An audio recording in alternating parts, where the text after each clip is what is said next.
We had almost 140 registered for this. Okay, that's good. Yeah, we are seeing the participants are joining.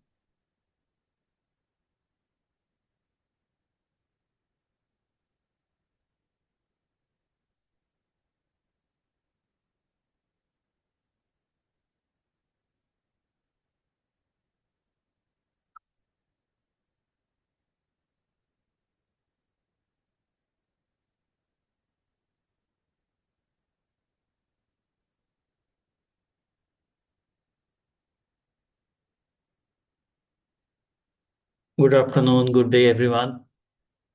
I will wait for another minute before we officially start for the second webinar series of the WEFE Nexus.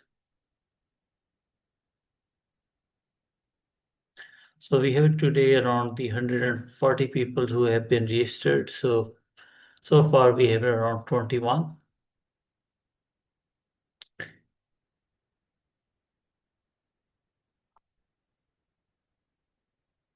Okay, looking at the time, so I will start that one.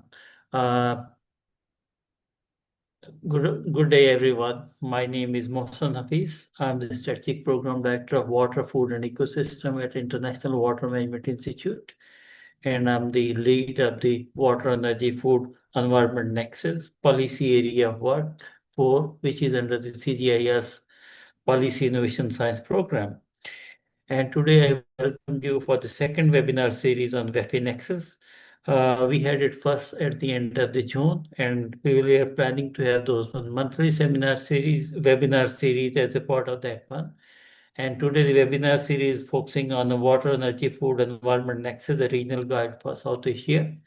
And this webinar series is based on building on the CGIAR's Nexus Gain initiative, which ran out from 2022 to 2024. And then during that time, we were regularly doing the webinar series on a monthly basis. We'll be continue doing the webinar series on a monthly basis from now onward. And this will be the momentum of what work we have done in past and how to build on that momentum. Okay, so today we have a very exciting list of the speakers who will be talking about today about the work. And first we have two eminent speakers.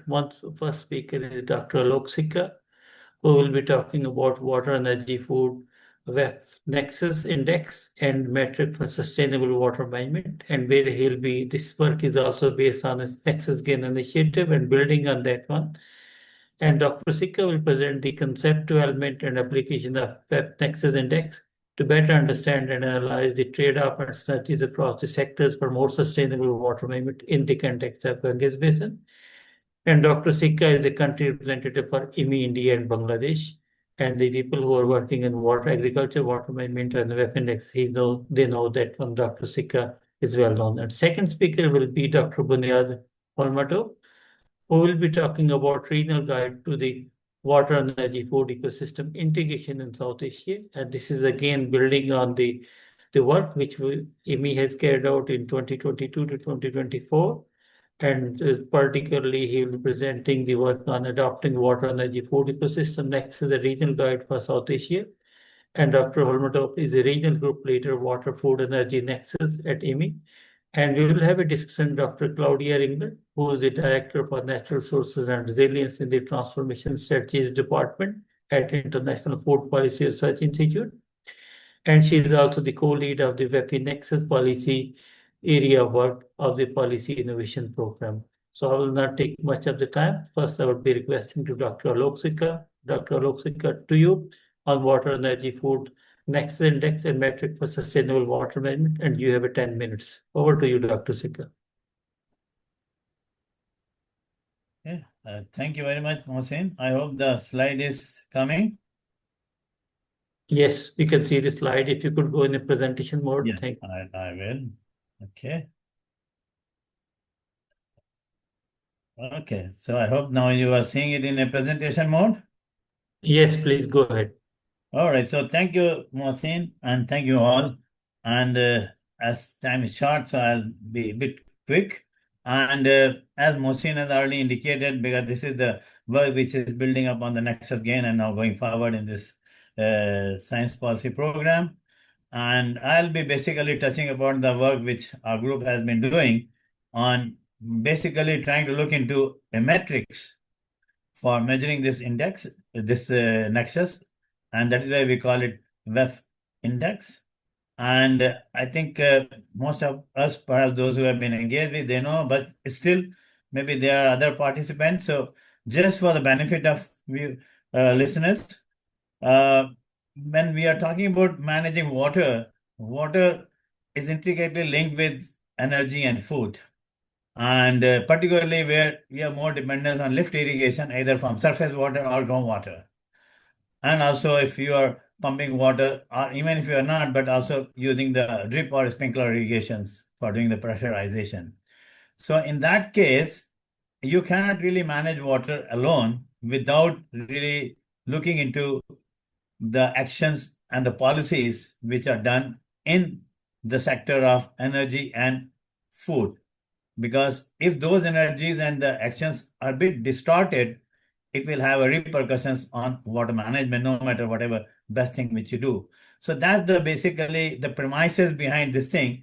As you will see in this triangle, that we are trying to see that how we can enhance water availability and access, demand management. And so I'm not going to go into all those kind of details, but then there are other interconnected things that if you reduce that, you're also reducing the GHG emissions and many other kind of things, including the energy productivity, etc. So here, what is basically that we are trying to be looking into, what are the various ways of really trying to look into the energy nexus measurements indices. So one of them is through integrated modeling, which I'll be talking about also, and then the composite indices or individual indices. And also we can put that in a sustainability polygon or a radar chart. So this is one of the papers we did a few years back. And on the right-hand side, what you see is an example of meta-analysis of the global data set in trying to see when you move from furrow irrigation to sprinkler, sprinkler to drip, or sprinkler to drip, or furrow to drip. Now, if you try and look into that, if you look at individually, maybe a particular technique or intervention may increase the water saving, but at the cost of increased energy. So, and maybe reduction in yield or vice versa. So are we not looking at in a distorted way? So the best way is looking into the composite WEFE index. And that is what you will see here, that when you do not have the siloed approach, and then you have this kind of approach, you can see that there is a better way of depicting this thing. And then you get a clear-cut picture that in totality, in a composite manner, which particular intervention, when you are replacing, has a more positive nexus gain rather than being negative. And maybe individually it's positive, but not in a composite way. So we also then develop another way of looking at it, that all these 3 points of the triangle, the pillars, like both in terms of water and energy and food availability and their productivity, both water productivity, energy productivity, and the land productivity or the food productivity. And then we kind of combine them and normalize them and develop them as a kind of composite integrated and normalized indices. And then we also depict it pictorially for the radar chart. Now, this is something which time is not there to go into the detail, because here we have developed DSS, where we have done the integrated hydrological modeling at the Ganga Basin, as Mohsin was talking about, and it has already been built into this. And as you'll see at the end, we run it and we get the WEFE Nexus. And so this is something that, so what I'll be talking about is only limited to this kind of a WEFE Nexus. So now when we run those things, and we have developed the various scenarios using the scenario generators, let me also give a very little background. The scenarios are not just kind of hypothetical coming from our top of our mind. With IFPRI, we develop this thing using their Fable calculator. And so where we are looking into basically irrigation efficiency, area coverage under irrigation, and crop diversification. So right now, and of course, recharge assessment. So here what you will see in this is that basically you are looking into that these are the sliders. You can see how best you can want to make those changes depending upon what kind of a scenario you want to plug it in. And here, in this case, what we are doing is we are increasing the energy irrigation efficiency by 20% over the existing one, and not in all the cases in the Ganga Basin, only where the groundwater development is more than 75%, and the existing irrigation efficiency, because they are doing the pump irrigation, is slightly more, so it's more less than 60%. So these are any hypothetical one, just to kind of an example. You can always change any way you want to. Now here, if you see in the business as usual on the left-hand side, the ones which are darker ones, they are the values, say something like here 0.2, now when you are getting into this thing, then these areas are kind of getting into the much higher spaces as we move on and things like that. So this is something that there's a percentage, this indicates the percentage gain in WEFE index due to increase in irrigation efficiency alone. You can see in the range of about 2.5 to over 10%. So that's kind of a thing that you're trying to be looking into. Now, when I look into in totality, looking into water, energy, and food, and also linking with SDGs, like these are the three different districts in the western UP, western Uttar Pradesh and northern India, and where here, if you see that there is a good amount of water saving, water index is moving high, not at the cost of the others. So this area, we have got much more positivity in terms of this thing. Overall, there is an excess gain. And here, because this is energy strive district, so here you get more of the energy in productivity together with the other. And here, in case of the food. So that's kind of a way that you can depict it the way you really want it. And so this is just as an example. Now, that's so far we did it with the modeling, hydrological modeling at the basin scale. So that was the sub-basin, Ram Ganga sub-basin, what I was showing you. Now, we have also developed a water productivity dashboard or water productivity atlas, which has also been developed for Pakistan, Punjab. And now, under this science program, we have gone ahead of that and also including the energy productivity together with the water productivity into that at the district level for all the about 20 to 30 major crops using the public domain data. Now here, when the government policies are there on crop diversification, we say, okay, if you replace a part of the rice area and the sugarcane area in monsoon crops and part of wheat area during the winter season by these crops like millet, sorghum, and vegetables. Now, by doing this, we are reducing the groundwater footprint from 134 to 117%. At the same time, we are also here having a lesser energy consumption, so we are increasing the energy productivity and not at the cost of crops. So here, our economic water productivity has also jumped almost close to two by twice. So this is something that now, so here, mind you that this is a simple approach. Now, again, we wanted to put this also and run the scenarios to put it into a more kind of a spider diagram. And so we run those scenarios to put it in a spider or the radar chart. And here you will see, like, I take business as usual as a baseline scenario as a 0 and compare both the scenarios with this. In one of the scenarios, what we are doing is that the area which is under rice and sugarcane, we are trying to be converting using two formulas. One, you decide the equal weight thing to millets, sorghum, and vegetables. And the other one scenario is where we go by the weighted value of the economic water productivity of the crops. And so you will see the difference in both the cases where we are taking it just only for the monsoon season on the left-hand side. And here we take for the entire crop calendar year for both the seasons, that's winter as well as the monsoon season. And now you will see here that in all these cases, there is a positive gain in water and energy food index. And if I say so, you will see that where we are giving equal weightage among all the crops, proportionate area wise, there also there is a gain, but there is a much larger gain when do the proportioning of the area or allocation of the area based on weighted EWP, economic water productivity.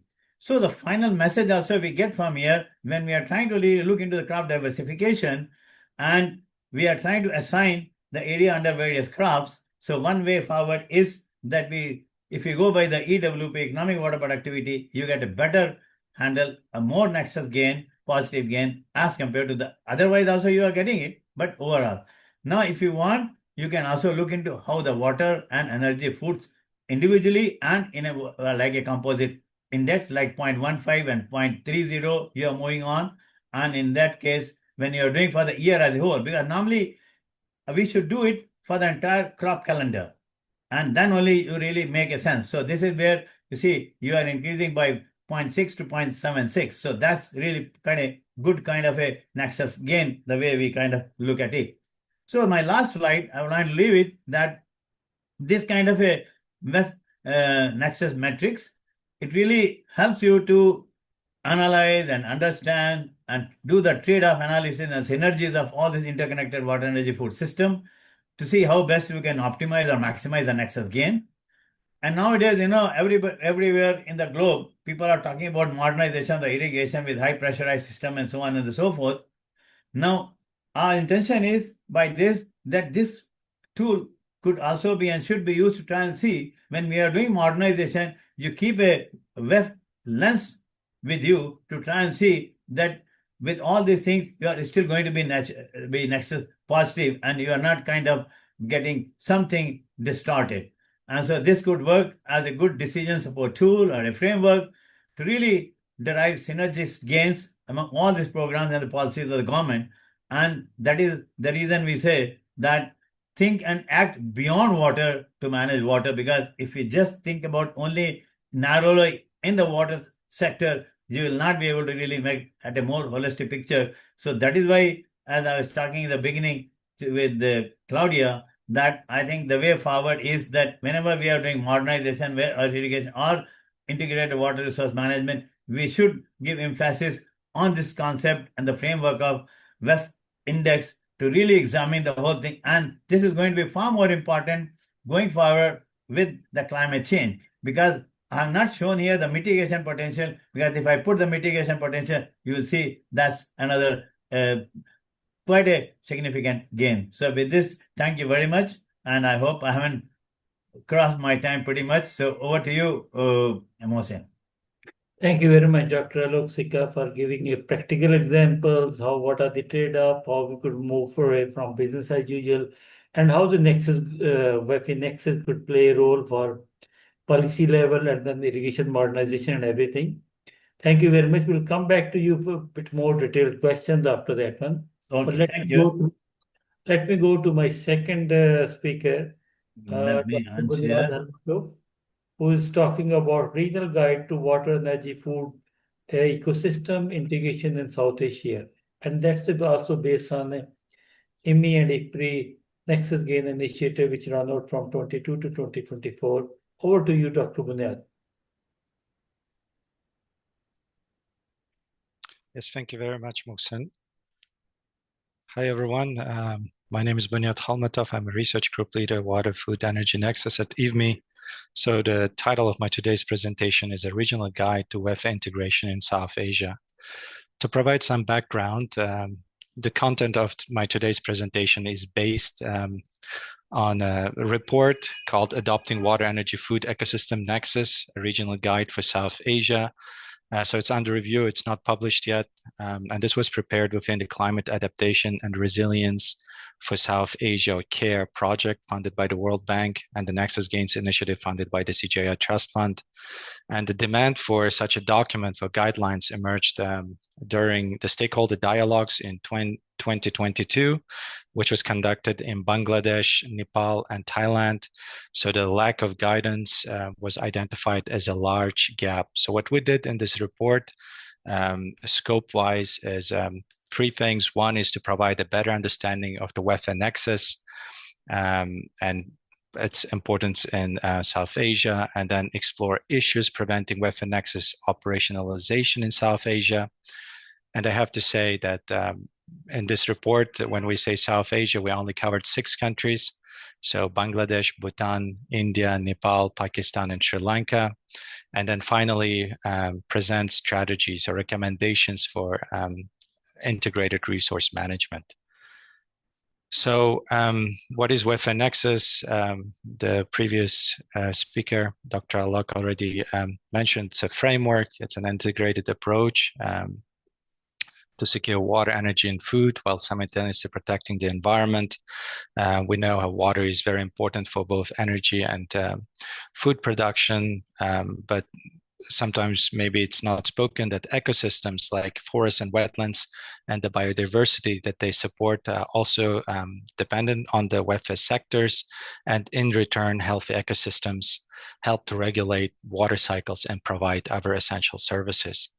So the framework, the next WEFE Nexus framework, encourages planners, decision makers, and policy makers to consider resource interconnections, like the types I just mentioned before, for more sustainable, efficient, and resilient systems. It can help by promoting synergies and minimizing trade-offs across sectors. And why is it relevant to South Asia? Well, for one thing, South Asia is very densely populated. It contains 25% of the global population, but also less than 5% of global freshwater resources. So very unequal in terms of population versus natural resources endowment. There's also high and growing population density that puts pressure on the natural resources. There's also persistent poverty, malnutrition, and inequality, with about 40% of the world's poorest living in South Asia. There's high reliance on hydropower. So I'm not going to go through all of them, but some to just highlight is that it's very vulnerable to climate change. So it's experiencing rising temperatures, erratic monsoons, glacial retreats, etc. The region also accounts for 1/3 of global groundwater pumping, especially India and Pakistan. And the region also includes many transboundary rivers. So the WEFE Nexus approach is essential for safeguarding limited water and other natural resources and equitable distribution of benefits. So what we did is we started by assessing what is the current status and what are the challenges to operationalizing the concept in the region. And then we put these challenges into 6 categories.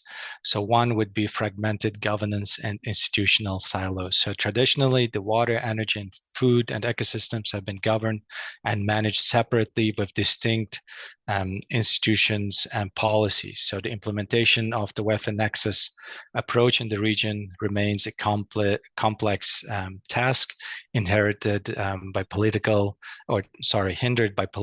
institutional, financial, technical, and socio-cultural challenges. The second category would be competing priorities and policy trade-offs. So balancing competing priorities and managing trade-offs difficult as sectoral policies prioritize short-term goals. There's also lack of clarity on how to manage trade-offs. The third one is data and information gaps. So there's basically a lack of reliable, comprehensive data across sectors. Because when we're talking about water, energy, food, ecosystems, they have different units, they have different scales, they have very different actors and players. So without the adequate data information, it's very difficult to manage that complexity. There's also financial and resource constraints. So securing funding to implement Nexus-based solutions is a major constraint in South Asia. And integration of water, energy, food, and ecosystem management requires cross-sectoral investments in infrastructure, technology, and capacity building, which difficult to do because of the limited financial resources that are available. And the fifth one is limited private sector engagement. While businesses could play a vital role in driving innovation investment, there are issues with regulatory coherence, data systems, lack of de-risking instruments, and governance frameworks. So examples here would be market distortions, such as subsidies for water energy would undermine adoption of efficient technologies. So, and the last one, the sixth category that we put is inefficient regional cooperation and transboundary challenges. Major river basins are transboundary in this region, and managing such shared resources pose significant challenges. So disputes of water allocation, competing demands hinder the adoption of integrated regional approaches to the WEFE Nexus. But despite these challenges, there are also some progress that has been made in South Asia. One of them is what Dr. Alok Sikka just mentioned in the previous presentation, the WEFE Nexus Decision Support System that was developed. And then another case would be an integrated hydrological modeling approach that combines surface water modeling, SWOT plus, with groundwater modeling, like a groundwater flow to simulate hydrological fluxes. This has been implemented in Pakistan. Also in Pakistan has been implemented capacity building Nexus scorecard, which was developed under Nexus Gains. It's for decision makers to basically help identify, it's a diagnostic tool to evaluate strengths and identify areas for improvement. Also, another progress was on multi-stakeholder platforms that improve stakeholder participation, also tested in Pakistan and the Nexus Gains initiative. And also from the global perspective, there's WEFE Nexus Indicators that was developed, basically covers a global scale, but part of the global data set also covers most of the countries in South Asia. And on the right side, you can see what it covers. It's basically covers 3 pillars, there are 21 composite indicators, and it can give a ranking of countries in terms of WEFE nexus-ness of countries. So based on these observations, then what we did is we developed recommendations. So acknowledging both the progress and existing gaps, we came up with 9 strategies which are intended to be applied across South Asian countries. And their implementation would vary based on the context on each of the South Asian countries. So the first one would be to promote cross-sector collaboration governance, which requires basically breaking down traditional sectoral silos towards developing inclusive, integrated, and adaptive governance frameworks. The second one would be strengthening data collection, monitoring, and research. These can be like developing integrated and interoperable data systems, or institutionalizing monitoring and evaluation tools. Third one would be enable policy integration regulatory frameworks. So, for example, there was a call for governments to prioritize development of integrated policies that explicitly recognize the interdependencies between WEFE sectors. The fourth one is to promote sustainable agricultural practices. It is essential for securing the long-term availability of natural resources, enhancing food and energy security, and preserving ecosystems. An example would be water-efficient farming, or encouraging the adoption of water-efficient irrigation technologies such as drip and sprinkler systems. Fifth would be integrated energy efficient and renewable energy solutions, which is also essential for reducing environmental degradation, improving resource security, and supporting climate resilient development. Key elements of this would be scaling up renewable energy deployments such as hydropower, investing in solar or wind, promoting decentralized and context-specific energy solutions, and mainstreaming energy efficiency across sectors, for example, through energy efficient irrigation systems. 6 is enable community-based approaches and local empowerment. These are essential for successful implementation of the WEFE Nexus. It's important to remember that technical viability is only one aspect of successful deployment. Social acceptability and cultural appropriateness are equally important. So some key strategies here could include community engagement, decentralized governance, capacity building, and others. 7th is leverage financing and investment. These are some specific opportunities that we mentioned here would be climate finance, public-private partnerships, and incentives for sustainable practices such as subsidies or tax benefits. 8th is amplify raising awareness and advocacy. 9th is enhancing international cooperation and knowledge exchange. So considering transbound nature of key water basins in the regions, in the region, countries must develop joint frameworks for managing shared resources for agreements, infrastructure development, and pollution control. So after presenting these strategies, we also present contextual recommendations for each of the 6 South Asian countries that are covered in the report.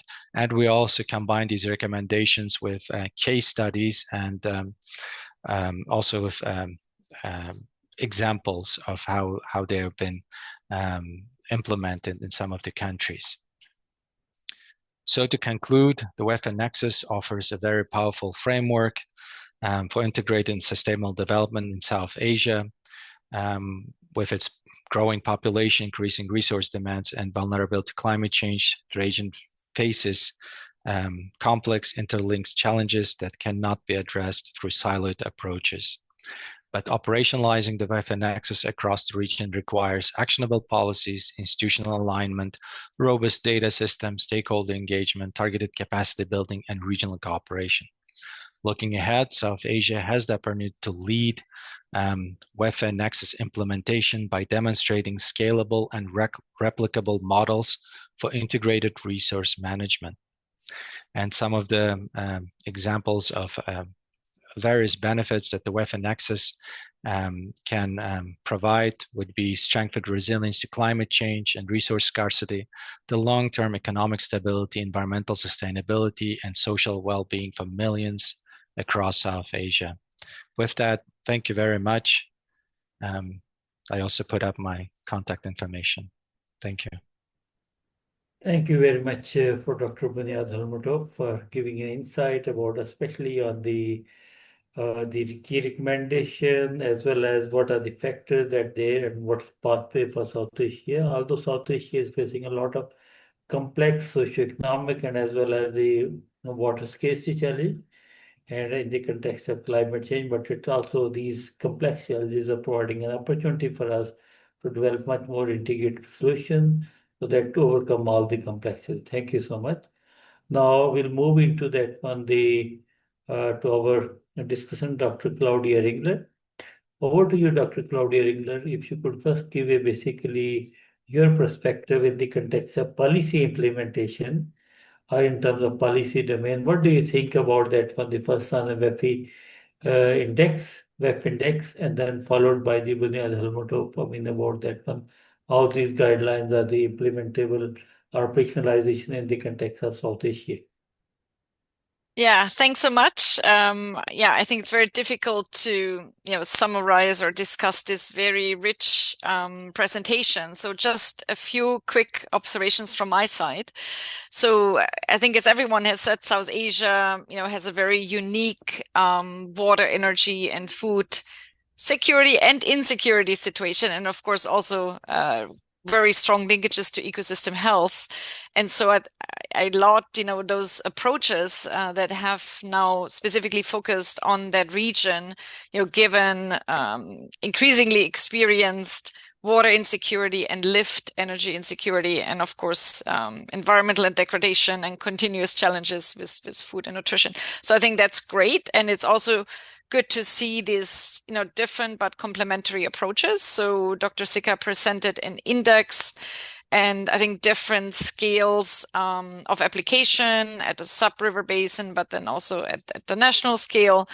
Whereas I think Dr. Bunyod focused on principles, but then brought these principles down, to different countries with national recommendations, which of course we now haven't seen. So we almost need maybe some additional country level presentations where we bring in national stakeholders, to just also see the reception, talking about policy receptivity.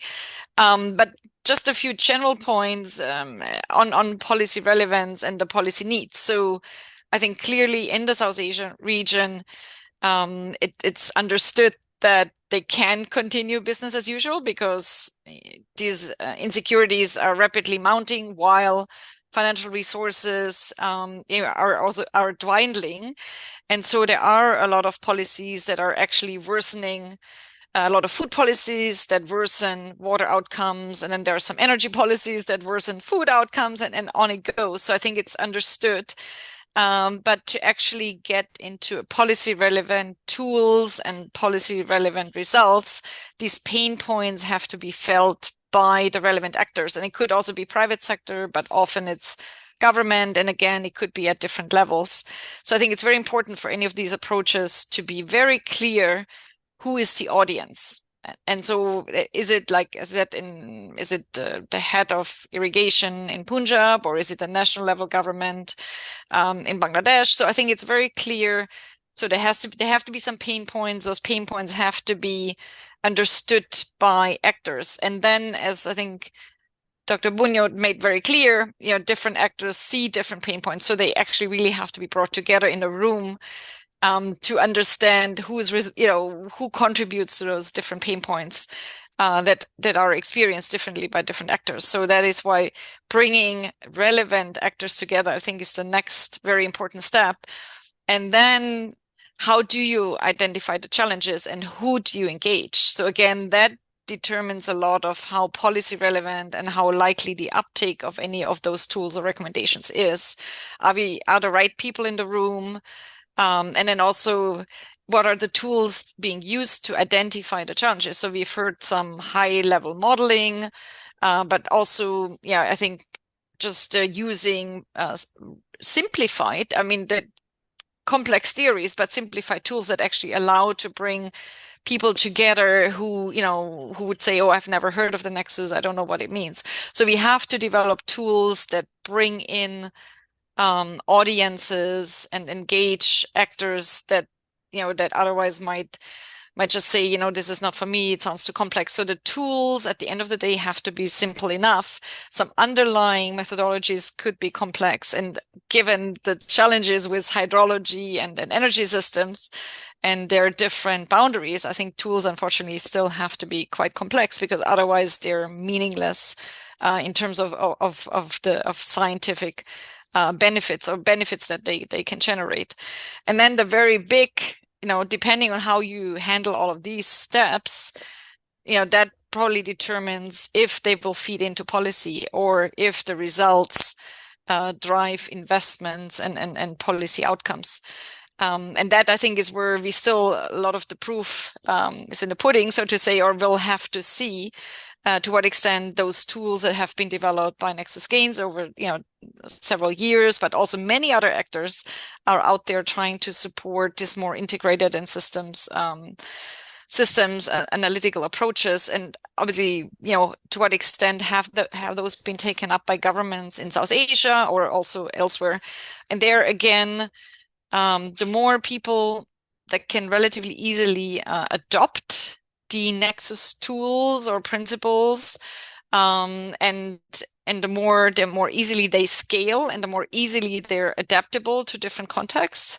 I think that those are very clear indicators of future adoption of these tools. And so there are some successes actually not only in South Asia but also Sub-Saharan Africa, where, for example, the Niger Basin Authority, the governments in the region have actually adopted a Nexus policy guidance that now they actually have to use because they have adopted the policy. So, to drive more integrated waterland, energy and food and ecosystem health implementation. So that is now, the question getting to this next stage. And my understanding is some of these tools that have been presented are already actively used. So I suggest, to develop like a stories of success booklet where we show the actual use by next users, so to say, could be private sector actors, could be NGOs or government, of the tools that have been developed and how the use of these tools has actually reduced resource use, has increased efficiencies, etc. So I think that would be a great next step. And again, Dr. Holmatov made it clear that capacity sharing is an ongoing need that has to accompany systems thinking and Nexus tool development. And I think the other big important point he made is data. If you don't have the underlying data, how different, let's say, irrigation technologies affect water resources at the irrigation system, at landscape, at basin level. If we don't have that information, then it's very difficult to develop actionable tools. So I think these two strands of activities have to underlie any any country, any entity who's interested in developing a more systems level approach to policy making and investment. And just one or two other quick points that I was thinking about. So we heard about water, energy, food, ecosystem health from Dr. Sikka, but food, food can mean many different things. And even something that looks more profitable doesn't necessarily mean it's good for people. Let's say sugar cane. Yes, there might be some profitability about growing more sugar, but it's actually really bad for nutrition and for health. And so, to what extent can we tweak the scenarios further to move from food to nutrition? And the same on energy. I think Dr. Sikka already has made it clear, and actually also Dr. Holmatov, let's focus on renewables. So, but so different energy qualities, to what extent can they be actively incorporated into these tools, and how can the tools be tweaked? And of course, the elephant in the room is ecosystem health, and what can we do there, and where is the state of knowledge, and how can we find ecosystem health indicators that really work, for different audiences and also in different environments. Thanks so much. Those were all my comments. Thank you so much, Dr. Claudia Ringler, for highlighting many of those issues, which are very valid. So I will just ask both of these speakers just to provide a very brief response back of if there any of the point which has been highlighted by Dr. Claudia Ringler. Dr. Alok Sikka, you have 2 minutes to provide a very brief response on that one. Okay, so because Claudia has made many points, so I can talk about on all the points, Claudia. So very useful points, and there were some points. Some of them were similar to what you mentioned in the chat also and in the Q&A. Now, yes, I mean, one good thing is there is a growing sense of realization in South Asia. At least I can talk that in India, at least people have started talking, even in the government sector, about this water, energy, food nexus, which earlier was not there. So that's a good beginning, because looking at the way the word is going around, and also if you see in ICID and many other global conferences, everywhere nexus is being highlighted. So there is a realization, and the policy relevant tools, because here also, if you see, Claudia, what I made in my presentation, there are 3 different tools for 3 different audiences. Like the one which is at the basin or the sub-basin level using modeling, that's at the higher policy level, where they want to look into high-level policy planning, that if in this part of this thing you replace sugar cane with vegetable, which is more nutritious, or sugar cane with nutri-cereals, so what's going to happen? So that's that level. Then, as you have seen, the other one which I had shown, where simple way I move from furrow irrigation or surface irrigation to drip or sprinkler, how the nexus is kind of looking like. So that's a very simplistic way. Then the third thing which I have shown you, based on our water productivity atlas, now which we are going on adding, like energy productivity, and food is already there, and water productivity, and that is sitting on the Government of India website. So that way I can use that thing at any command area or any system level to do that. So that's how I would do at the differential levels of the actors, from the policy to the local level, and we can use it and give it to some water user associations going forward. Of course, I may not say still at the farmers level, but of course some progressive farmers, but we can always make a more like a app-based kind of a thing, and which can be always given. So the other thing which was there, Claudia, in our part of the incentivization, because do we have any, and I see Kohelika, my old colleague, asking, because I know I have been discussing all the time with her, this way, why there is no uptake? Because there has to be incentivization, particularly, as you know, in India and other places where we are having a skewed policy that you are doing minimum support price and free electricity. So in that kind of a situation, when you want to show this thing, you have to do something in terms of the incentivizing them to offset this thing, and so that they go towards more adaptation of this kind of an approach by looking into, like I've shown, there is a good economic water productivity. It means their profitability is going to be increasing. So that's kind of a one way forward that you are doing. So that's kind of a thing. And then there are so many other things, like you are telling now anyway, in the crop diversification, what we have shown is we are replacing sugarcane with vegetables and nutri-cereals. So that's more toward the health and the nutrition. So there are a number of ways. Now, I also see that there were questions on ecosystem services and also like fisheries. Yes, it is the beginning, because as you guys know that everything is built up block by block. If we put everything in one go, it will not work out. Although in my past career, I have done at the command area system level, the multiple water use or integrated farming system mode. That's what I have mentioned, that going forward, when we take up some command area, which most likely when we now work in India or other places, wherever I can discuss with Mohsin, we select few command areas and do it at the system level for the entire cropping system. And if there are adopting fisheries as an aquaculture or anything, so that can easily be, because right now we have now diversified. We are working right now on fish water productivity, so which I can include it into that. And I think there was also an ecosystem. We have now linked this thing with the environmental flow also into this. So that's one indicator. And now there are so many indicators which can be linked with the ecosystem services here.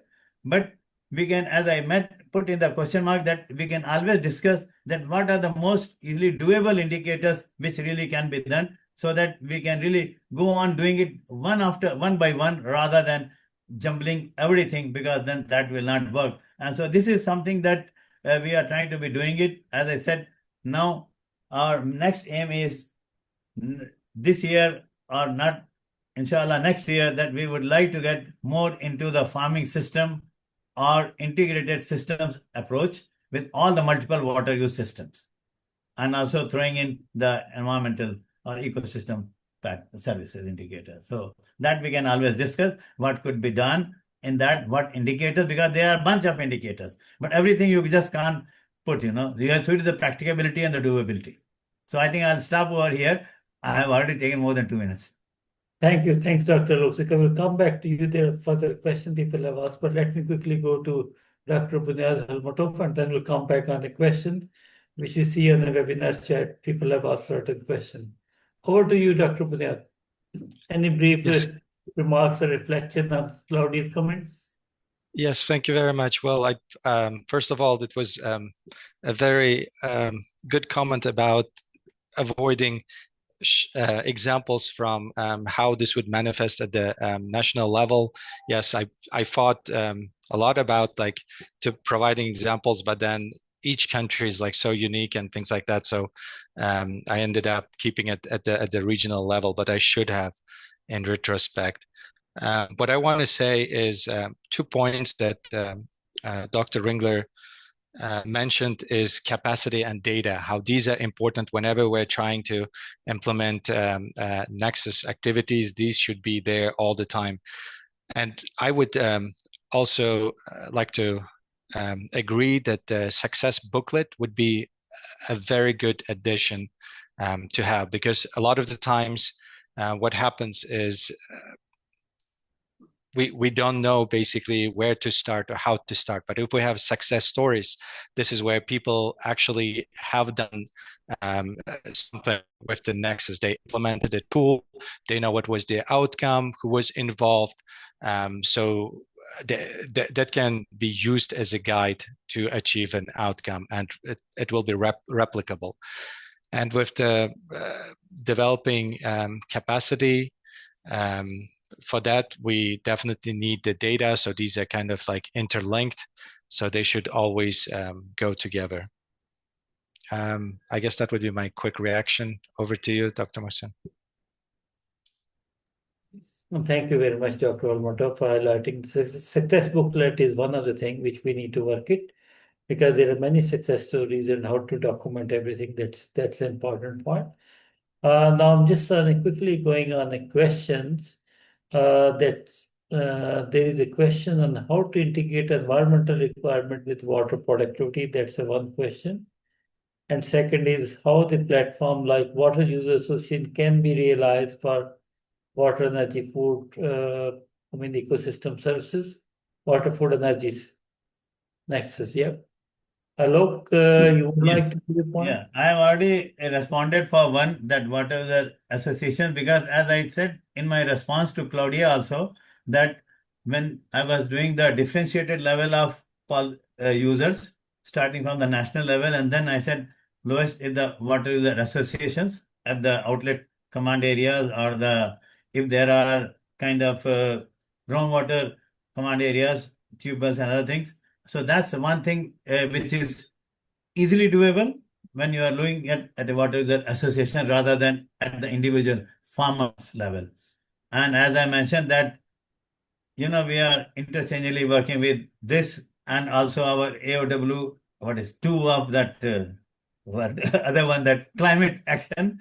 So there we are in fact trying to see work in a minor irrigation tank command areas with the farmers, where ICR has put the automated systems, and now we are going to be putting this thing, and where we are going to run this water energy food nexus at the local command area level as well.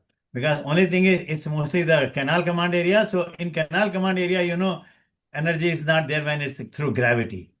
So wherever they are having a pump system, there only we will be able to do that. But that's our next target, perhaps most likely if not in Odisha, in other states like in Punjab or Haryana. Haryana is more closer. Now, coming to this, what you said for the environmental, how to integrate environmental requirements with water productivity. Yes, now, you see, environmental indicators and requirements are a much broader term, because what we even have said, groundwater footprints, emissions, they all are the environmental requirements.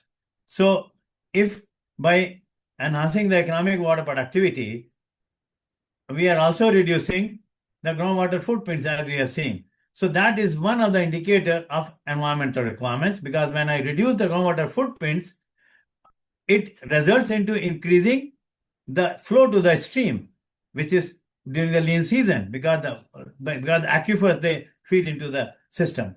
So there are a number of ways that we can look into this environmental thing, including this reduced mitigation.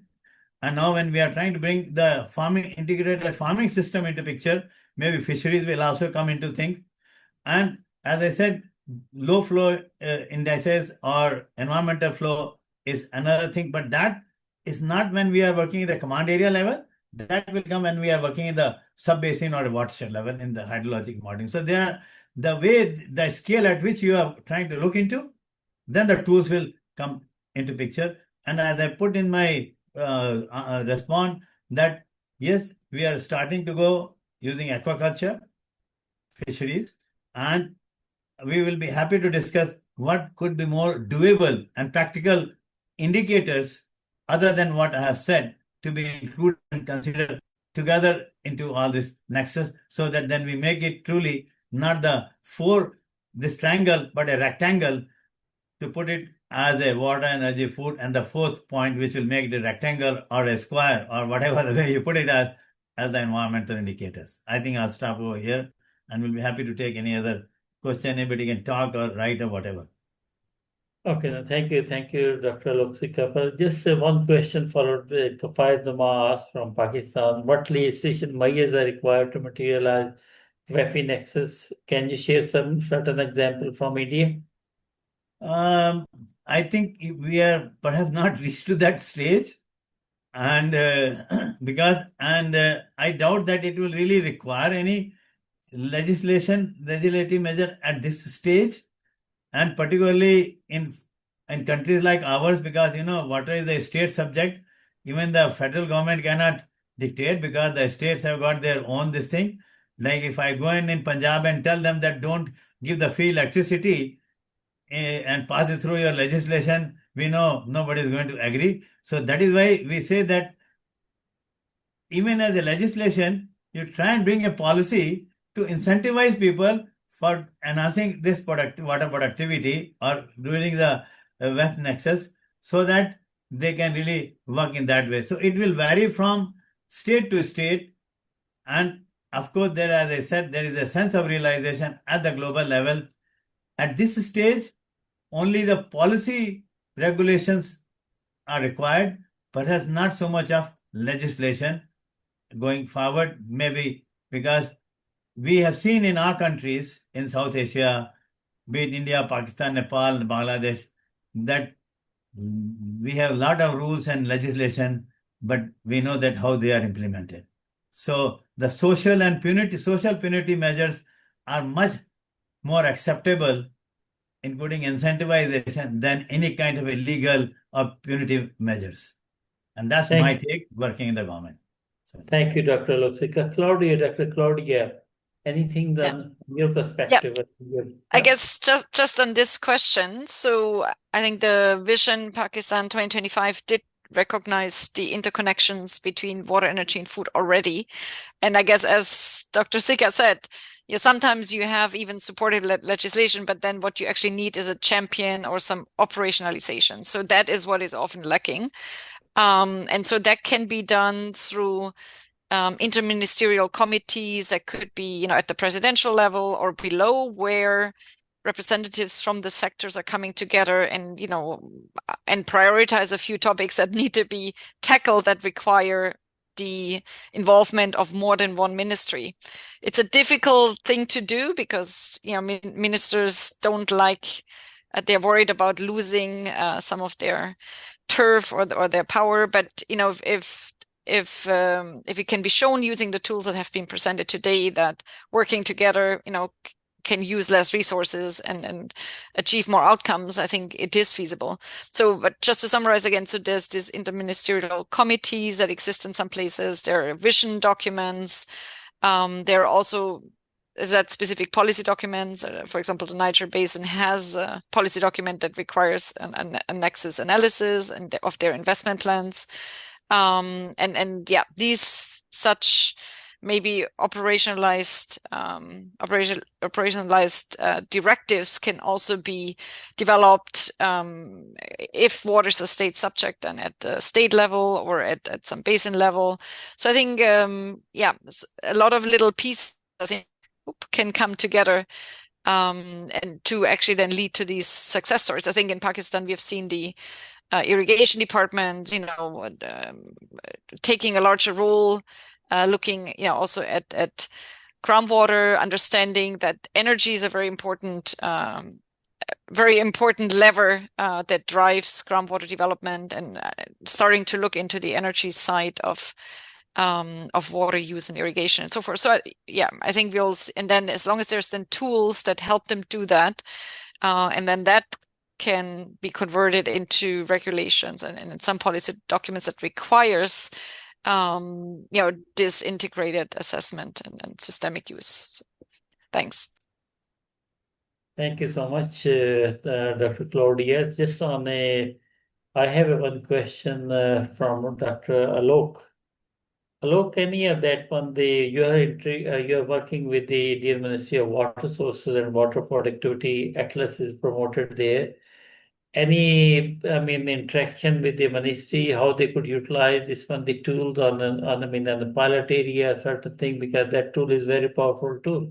Very quick response on that one, not more than 1 month. So only thing is that, as you know, that because ministry wants us to put it on the website so that it's open source, people can use. And I am told that I'm yet to see that how many people have been really using. And now we have signed an MOU, which will share the copy. I think today she's perhaps might have shared with you that in the new 1,600 crore just for 1 year pilot project on modernization of command area development, which now we have signed an MOU with the ministry, and where one of their interests is to demonstrate on the ground our water productivity tool. So now we are going to be meeting with them. So that is become a part of MOU. And so most probably we will be putting it along with them on the field. Okay, good. Excellent. That's good. Yes. With this one, I will just say to, let me say to, I mean, it's already 6:29 and it's in the evening in the context of South Asia. I will say thank you everyone for the people who have joined it. Around 54 people were at one point joined it. And then thank you to Dr. Alok Sikka, thank you to Dr. Bunyod Holmatov, and thank you Dr. Claudia Ringler for highlighting the issues. And it was really very interesting discussion, and we'll continue the webinar series in the coming months. And we'll be sharing the list of the potential speakers, in on the CGIAR Policy Innovation website, and also on that one. So in the coming months, we'll be having a bit more interaction with you. Thank you so much, and please feel free to send the questions if you have a bit more. We'll be happy to address those questions. Thank you. Have a nice evening. And anybody whosoever wants to have any question later on also, you can talk to me offline. Yeah, sure. Okay, thank you. All right. Thank you. Bye-bye.